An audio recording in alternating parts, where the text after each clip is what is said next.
नमस्कार, स्वागत है। हिस्ट्री के इस वीडियो में हम बात करेंगे गुप्त राजवंश के संबंध में कुछ महत्वपूर्ण तथ्यों के विषय में तथा साथ ही साथ इनके जो कुछ प्रमुख शासक रहे उनकी भी चर्चा की जाएगी। आइए देखते हैं कि वीडियो किस प्रकार विभाजित है। तो सर्वप्रथम हम चर्चा करेंगे गुप्त राजवंश की। इसके पश्चात शासकों में अगर बात की जाए तो चंद्रगुप्त प्रथम की बात की जाएगी, फिर समुद्रगुप्त की बात की जाएगी, फिर चंद्रगुप्त द्वितीय और अंत में कुमारगुप्त प्रथम की बात की जाएगी। प्रारंभ करते हैं गुप्त डायनेस्टी, गुप्त राजवंश। भारतीय इतिहास के स्वर्णिम युग के रूप में गुप्त काल को जाना जाता है। अगर इनकी बात की जाए एग्जिस्टेंस की तो अस्तित्व रहा 320 ईस्वी से 550 ईस्वी तक और भारतीय उपमहाद्वीप के एक बहुत बड़े भूभाग पर इनके शासकों का आधिपत्य रहा। संस्थापित हुआ श्रीगुप्त के द्वारा और उसके बाद राजा बने घटोत्कच जो कि श्रीगुप्त के पुत्र थे। अगर कुछ प्रमुख शासकों की बात की जाए तो जैसा अभी हमने पिछले स्लाइड में देखा, चंद्रगुप्त प्रथम, समुद्रगुप्त, चंद्रगुप्त द्वितीय और कुमारगुप्त प्रथम, ये कुछ प्रमुख शासक रहे। अगर बात की जाए खोज और आविष्कार की तो गुप्त काल जो है वह महत्वपूर्ण इसलिए है क्योंकि विज्ञान की बात हो, प्रौद्योगिकी की बात हो, अभियांत्रिकी की बात हो, कला कह दिया जाए, भाषा, साहित्य, तर्कशास्त्र, गणित, खगोल विज्ञान या धर्म की बात की जाए या फिर दर्शन शास्त्र की बात की जाए, सभी में कुछ न कुछ महत्वपूर्ण आविष्कार या खोज इस कालखंड में हुए थे।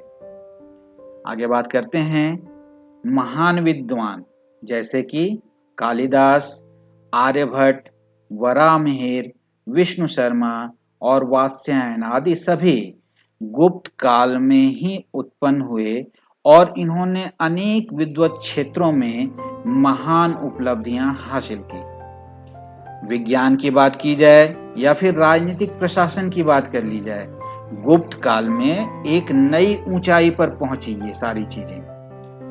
लेकिन समय तो परिवर्तनशील होता है।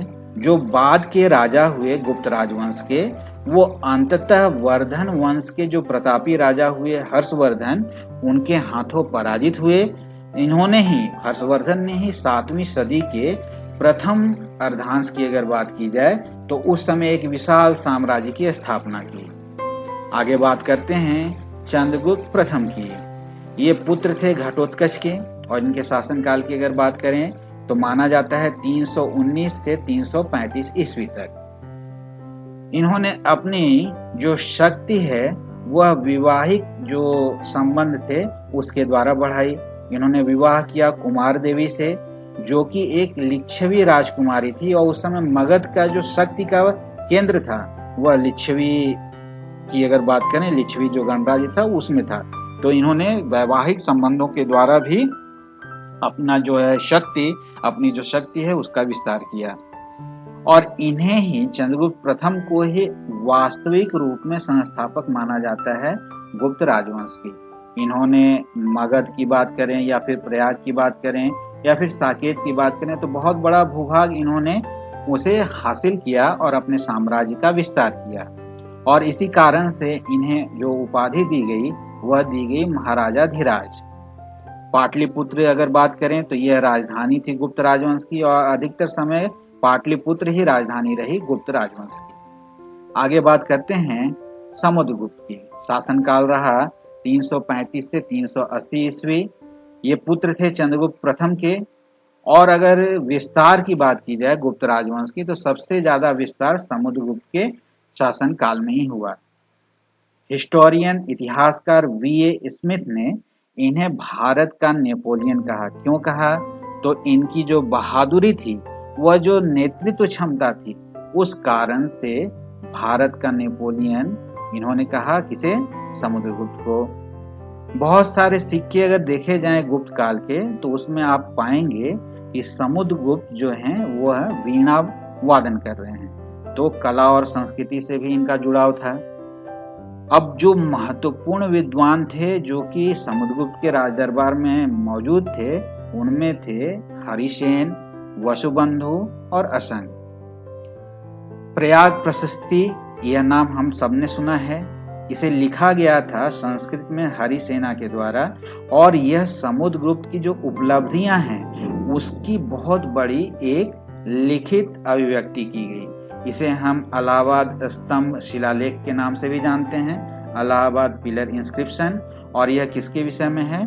तो समुद्रगुप्त की उपलब्धियों के विषय में। समुद्रगुप्त जो है महान संरक्षक थे कला और संगीत के, तो इस कारण से इन्हें कविराज के नाम से भी जाना जाता है।